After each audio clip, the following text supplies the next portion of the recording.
Execration. Oh no, ito mga kaibigan. Ito pinakamagandang tanong talaga dito. Paano ang setup dito in terms of rotation dito ng Execration? This is gonna be probably ang bilis ng minion wave clear nila dito together with this Grak and ito rin kay Etomax na Farsa. And as you can see, ladies and gentlemen, Chakno dito going for a more traditional take sa isang Grak. Kumuha siya dito ng focusing fire. And makakatulong yan in dealing damage dito sa mga less tanky heroes sa side ng LPE. And first blood dito, wow! Oh no, medyo ano yun ha, okay na nakuha nila yung first blood. Pero given na ang nakuha or napitas dito ng LPE was actually KelVJ, and given na nakuha niya yung purple buff that time. So this is actually good news for the side of LPE. And as you can see, LPE dito, nasa kanila pa rin yung bola in terms of getting their purple buff. Now, Jake the Dog, Kelra, nandito sila sa area sa may taas. They're trying to scale up, trying to get level 4, pero si KelVJ, siya pa rin ang main target nila, Bimo. Grabe yung yung binibigay na pressure dito with KelVJ ha. Medyo nabasa ng LPE na kailangan din ako muntikan pa umabot doon. Si Bimo, split second yung kanyang yung recall doon ni KelVJ. Pero eto ngayon, magkakaroon tayo ng slight problem dito for the side of Execration kasi dalawang beses na nakukuha dito si KelVJ, and yung first objective natin for sure is gonna be the first turtle. Medyo I doubt na makaka-contest dito ang Execration. And as we all know, Rob, yan talaga isa sa mga pinaka-problema ng isang Ling ngayon. Dati yung command niya sa may jungle nakakatakot, pero ngayon may mga ways na para talaga i-kick out siya sa sarili niyang jungle, katulad na nakikita natin ngayon. And Rob, kung napapansin mo dito, 2 kills sa si Bimo na may Festival of Blood. Makakatulong ba yan sa kanya? Makakatulong talaga yan. Ito yung yung difference na to pagka sumasabay sa iyo yung Benedetta tapos pinupuntahan ka rin and ini-invade ka mismo sa jungle mo. Look at this one. Sobrang aggressive pa rin ng Execration dito regardless na si KelVJ wala siyang purple buff. And right now, we are actually seeing a fight. Chakno dito tumatakbo with the power of nature. Matutumba kaya siya dito? Ryota, hinahabol pa rin siya. Flicker in. Huli siya dito. Aspect with that Roger. Siya ata ang tutumba. And will that be a 1-for-1? Doon ata matatapos yun. Jake the Dog, ginamit yung ultimate niya dito. Pero doon matatapos ang laban. Doon sa may likod, Bimo dito still wants more. Renjo dito, aalalay. Tutulungan yung dalawang teammate niya. Arbs dito with that drill. Tatamaan si Renjo pero masyado siyang makunat. And mafo-force out nila dito ang LPE sa gubat nila. LPE is really doing its best to invade dito ang jungle ng Execration. It was probably an overcommitment kanina, no? Nung pinasok doon ng LPE, and if ever na umabot doon yung buong Execration squad, they could actually get wiped out. Pero consistent dito ang nagiging galaw ng LPE. Pero for Execration, kahit papaano sumasabay pa rin naman sila. They really have to work it around. Medyo kailangan dito na bumawi going into the mid game natin dito ang Execration. Kumbaga, nasa kanila naman yung yung time Now, looking at the pacing, Rob, kanino nga ba pumapanig etong pagiging hyper-aggressive ng LPE? As you can see, si Kellerer din dito, ginaw na, but Ling dito ang pagbangon ng ape. KelVJ getting a kill of his own and make that double pa, ladies and gentlemen. May tutumba din dito sa may turtle area. Aspect going down, so that means si KelVJ pwede siya pumunta dyan with an easy retribution and almost uncontested ang mangyayari dito para sa side na Execration na turtle take. Ang ganda ng comeback dito, Butters, ng Execration. I mean, those 2 kills with KelVJ is actually crucial sa early game, pero nakabawi sila bigla dito. They got the turtle, nakakuha pa sila ng kill doon sa may top lane, and I think medyo halos natabla na yung gold natin dito, mga kaibigan. 4 minutes into the game, medyo action-jackson talaga yung mga laban natin, and it all thanks to Chakno, kung ako sasabihin ko. Kumbaga yung vision na napoprovide dito, hindi rin siya basta-basta sila napapasok dito. Look at the damage ng wild charge na yon. And Arbs, hindi na tama yung Imperial Justice dito. Eto Max with the punish. Gagamitin sila Feathered Airstrike. Arbs dito trying to get away. Nandun sa gitna yung Rejuvenate, ladies and gentlemen. Revitalize, rather. But right now, there is going to be a go on Ryota. Ryota goes down. Jake the Dog dito. Meteor Shower, medyo nalilate ang kanyang pagpasok, but still, it is what it is. Execration dito, sila na naman ang nakakuha ng magandang trade. Indeed. Ang mahirap kasi dito, no, for side of Jake the Dog, nasa top lane kasi siya dito, and most of the time, they go invade with the purple buff dito ni KelVJ. So, in terms sa pag-responde dito ng Chango, medyo malayo yung kanyang babaybayin para pumunta lang doon at tumulong. Pero look at that Imperial Justice, mukhang may huli dito, Butters. And that is going to be Farsa going down. Chakno dito, tina-target pa nila, pero I don't think nakakayanin nila yan. Kelra na naman ang nagiging main target dito para sa side ng LPE. KelVJ, naspatan na yung dalawang member dito ng LPE at mapipilitan siyang umalis habang sinesecure din na okay si Kelra na makakabalik sa base. Ito kasi yun, Butters, yung time nasa execution. Kailangan lang nilang i-drag tong game na to going into the late game. Sumasabay sila dito in terms of gold, hindi ganun kalaki ang lamang ng LPE. Pero consistent ang pag-invade, consistent ang pagiging aggressive dito ng LPE. They have to make it work. Pero up until now, wala pa rin silang nababasag na torre. They have a great start, pero not that great going into mid-game.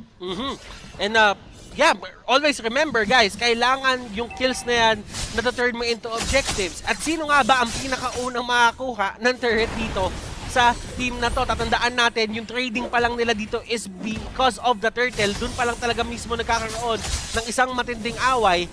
And right now, execration, nandun pa rin sila sa area ng turtle. Ayaw nila ibigay basta-basta to sa side ng LPE. Hindi rin ganun kasi ka-confident dito yung LPA. They're actually trying to poke it down itong turtle na to. But look at Shaklu is going into the backlines dito ng LPE. And look at that catch doon sa may likod. Arbs dito, catching out that Farsa. Naka-flame shot siya, wala siyang purify. And look at this link, pumasok na rin siya dito with that Tempest of Blades. Arbs dito, trying to get away. Hahabulin pa ba siya ni Kel? Titigilan na nila doon. Renzo dito, naipit sa tatlo. He will go down. Shaknu and the others will just run away. And Kelra dito, ang tapang na move. Susubukan niya pa rin kunin yung turret and going in once again. Arbs dito nahuli and that is going to be a kill para dito kay Kelra. Wow, Kelra getting the kill doon kay Arbs. And not only that, grabe yung pag-zone out dito ni Chakno. Kumbaga, napaaga sa kanya. Yung quarantine. Sinara niya kagad yung mall. Sobra. I mean, anong oras pa lang, Butters? Sarado na kagad. Hindi, kumbaga, sinoke up niya na yung damage ng meteor shower doon. Kaya hindi nakatulong si Jake the Dog. Sabay sinara niya. Hindi nakapasok doon si Jake the Dog. Sir, sarado na po kami. Kailangan niyo po ng COE. Pero, kita naman natin dito kung gaano kataas yung priority ng both teams sa may Turtle Rob.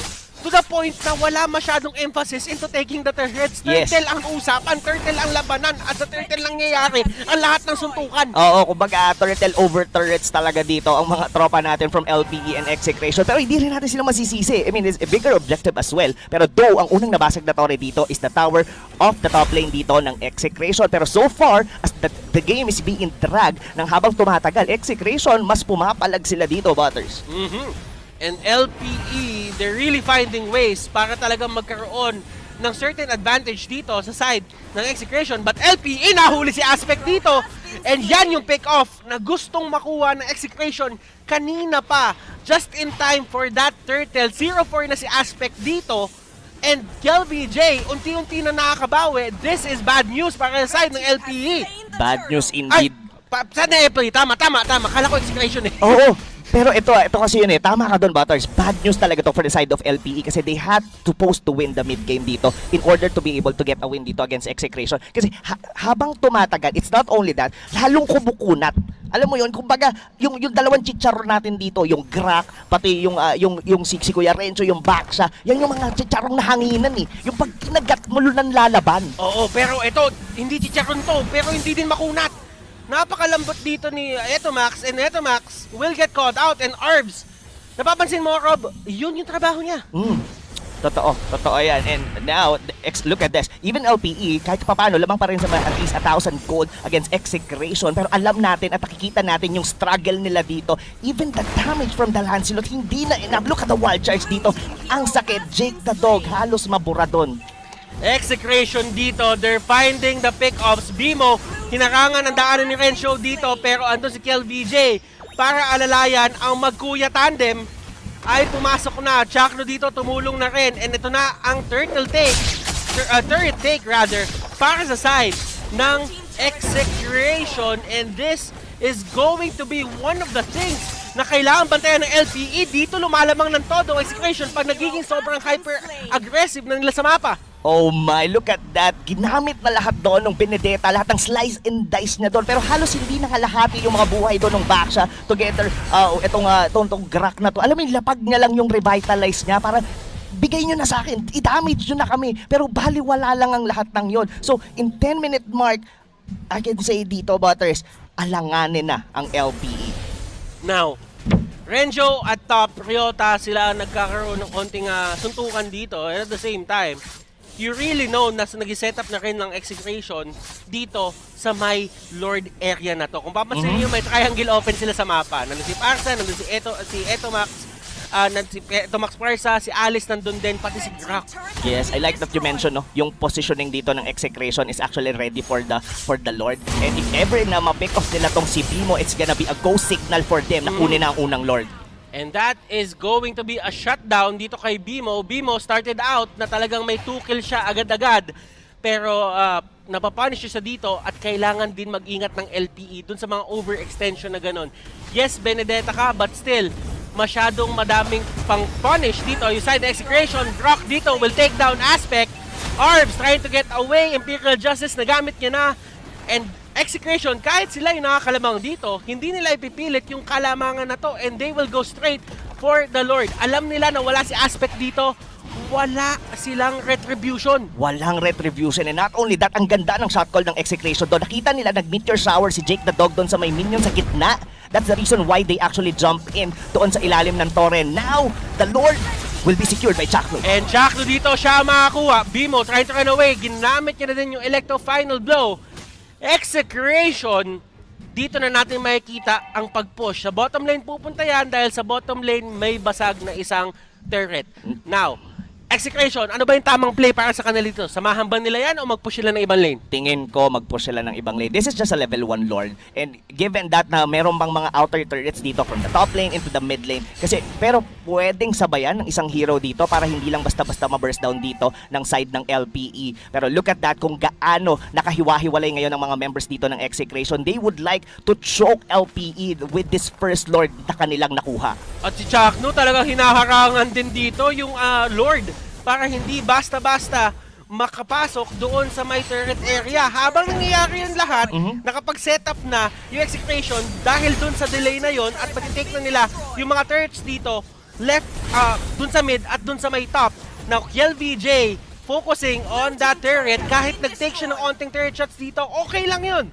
Dahil execution, they are making the map smaller para sa side ng LPE. Exactly. This is probably the choke point for the side of LPE, and ang hirap ng bounce back dito, especially with the Roger na talagang in-expect mo by the early stages of the game pa lang makakasabay ka agad dito from the side of execution. Ngayon, ang magiging problema dito ng LPE is how they would like to go out. Even yung Uranus dito, hindi siya basta-bastang makakapag-segue dito kasi kaya siyang burahin dito even by simply with KLVJ.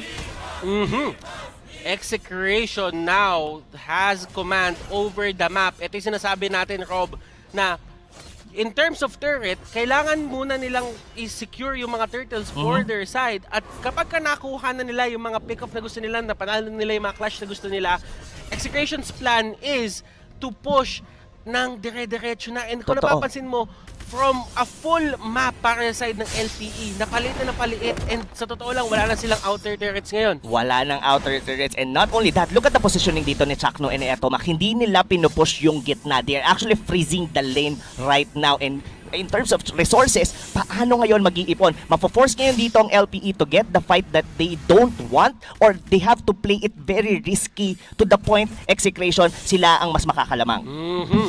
LPE, how do they deal with this?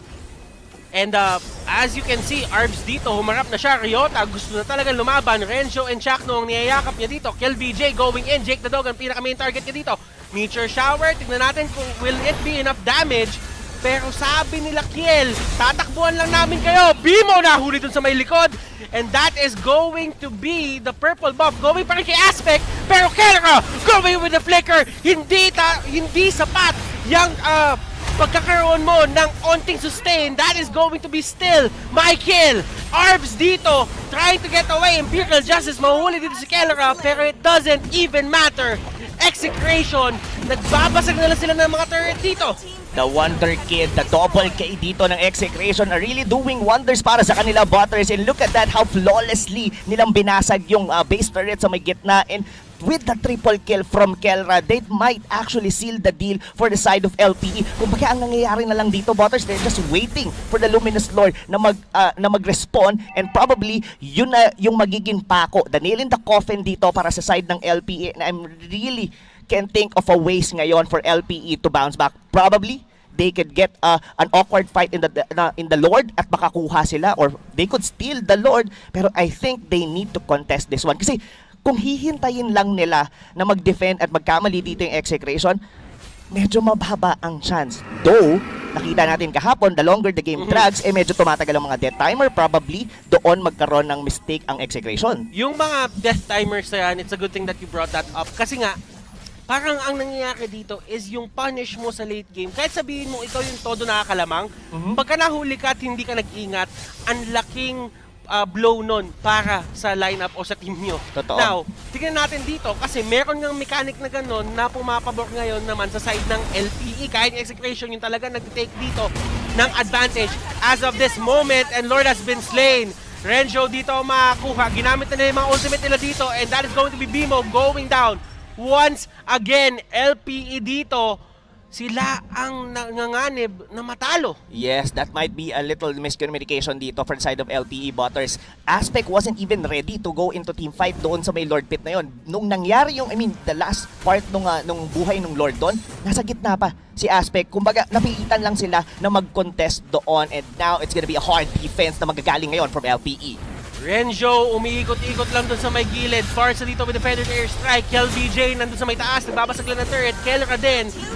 Ang double K combination. Tignan natin kung paano ba sila, paano matatapos dito ang LPE, o kung mapipigilan nila ang push na gagawin dito ng side na execration. Guardian's Barrier na sa may pinakalikod. Arbs dito getting caught out by the Alice.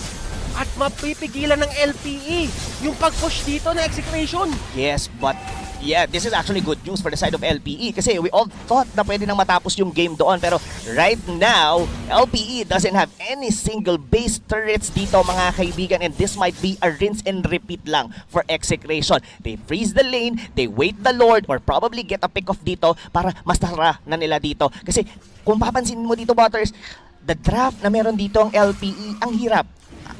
Yung revitalize sila, pakiramdam ko inaantay na lang din ng side ng X eh. Pwede, Revitalize no? eh. Kumbaga, at this point on, hindi ka na dapat masyado nagmamadali eh. Dapat mo nalang gawin, antayin mo na lang kung ano yung mga pwede mong gawin.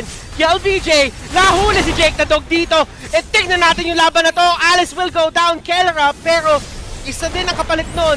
Jake the Dog, Aspect, sinusubukan niya mag-deal ng damage, pero Winter Truncheon para kay Etomax. Aspect dito, trying his best. Pero from the get-go pa lang, nasa-shutdown talaga siya ng execration. Yes, medyo nag-overcommit yata doon si Kelra, and probably baka cooldown yung kanyang Winter Truncheon. That's the reason bakit na-burst down kagad siya dito ng LPE. Pero still, execration, they are very confident dito. Butters, pasukin ang base ngayon ng LPE.